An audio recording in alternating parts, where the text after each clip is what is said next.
Wakazi wa kaunti ya Samburu wametakiwa kuripoti visa vya ukeketaji wa mtoto wa kike kama njia moja ya kuangamiza mila hiyo potovu iliyopitwa na wakati na kuharamishwa na sheria za nchi hii. Mwanahabari wetu Boniface Barasa anaarifu mengi kutoka Samburu.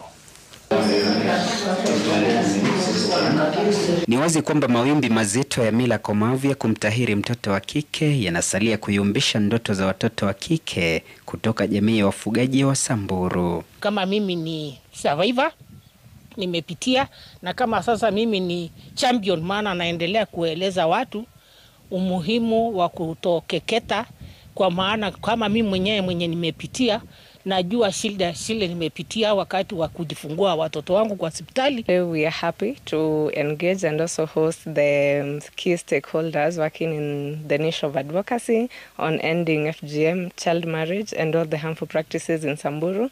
And today we are here to leverage on what has been working in terms of advocacy. Wanaharakati waliojitolea kudemaza mila hiyo wanapoendeleza mchakato huo wameelezea kupitia changamoto si haba. Kwa wakati mwingine utapata utaenda kwa community, kwa especially uko ndani kwa vijiji, utapata wale watu umepata huko hawataki ile information unawapatia. So inakuwa pia ni threat, inakuwa pia na insecurity kwenda huko, utapata wengine watakuthreaten. The issue ya FGM has been a long term campaign that is ongoing. Tunafanya hizi campaigns against this act. As we know, it's a violation of human rights.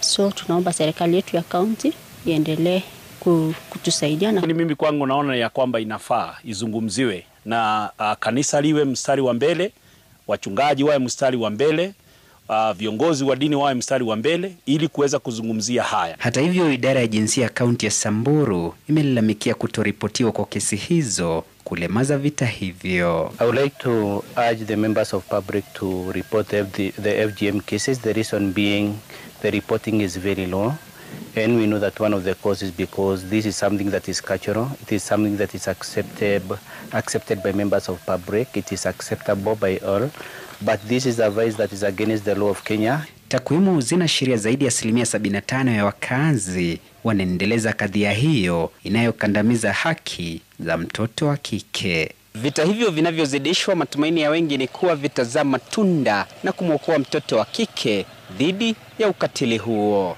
Boniface Barasa, Runinga Citizen, Gatuzi la Samburu.